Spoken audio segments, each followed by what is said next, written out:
teologia de Rudolf Bultmann. Parte 10. Considerações finais.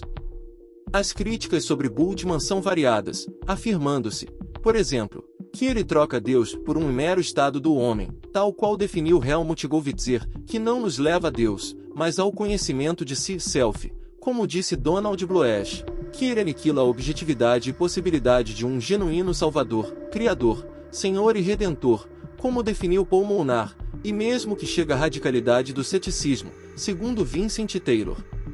De fato, estas críticas fazem sentido pelos resultados americanos de Bultmann com a sua influência sobre a teologia radical, porém são conclusões precipitadas se observarmos com sinceridade a teologia de Bultmann e mesmo outras teologias que influenciou, especialmente se atentarmos para a própria crítica dele aos liberais por serem demasiadamente antropocêntricos, justamente do que Goldwitzer e Bloesch parecem acusá-lo. Os grandes teólogos pós-bultmannianos, dos quais se destacou Gunther Borkum, de fato levaram os estudos de Bultmann adiante, mesmo onde Bultmann considerava irrelevante para a fé. Exemplo disto foi a pesquisa do Jesus histórico, segundo a qual estes acabaram encontrando um Jesus existencial, que possuía uma consciência messiânica, embora certamente não a tenha expresso por nenhum título escatológico tradicional. Desta forma, a distinção entre o Jesus histórico, historische, e o Cristo da história, Geschichtliche, empreendida por Martin Kaller, mestre de Bultmann, acabou desfeita, reaproximando-se às dimensões humanas e divina de Cristo, relembrando o efeito conciliador do Concílio de Calcedonia, onde as naturezas foram declaradas distintas, mas a pessoa em unidade. O Jesus histórico é o Jesus da fé, não só porque os evangelhos são testemunhos da fé, mas porque Jesus mesmo foi alguém de fé e um testemunho da fé, de forma que a cristologia pós-ressurreição já estava implícita em Jesus, seja na sua ação, seja na sua proclamação.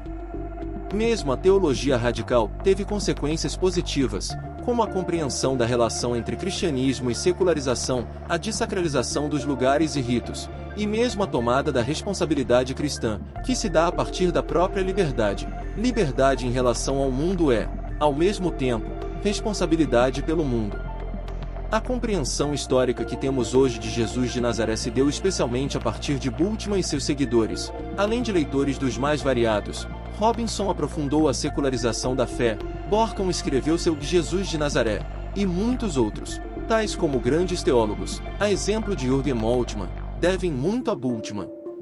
A pesquisa atual já se distanciou muito do velho demitologizador, mas este permanece como referência e ponto importante neste processo de desenvolvimento das pesquisas teológicas.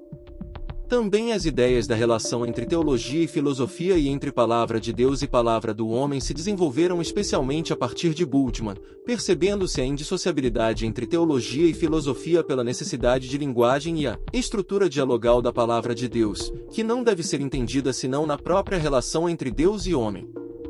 Bultmann mostrou a importância de entender-se as funções, de entender-se o querigma cristão e traduzi-lo, por parte da teologia, de forma a dar inteligibilidade à revelação e à fé, intellectus fidei. Uma coisa é certa, seu pensamento é genial, ainda que certamente controvertido. Cabe aos teólogos atuais, portanto, que se demitologize o próprio Bultmann para que se propaguem as importantes lições deste grande teólogo.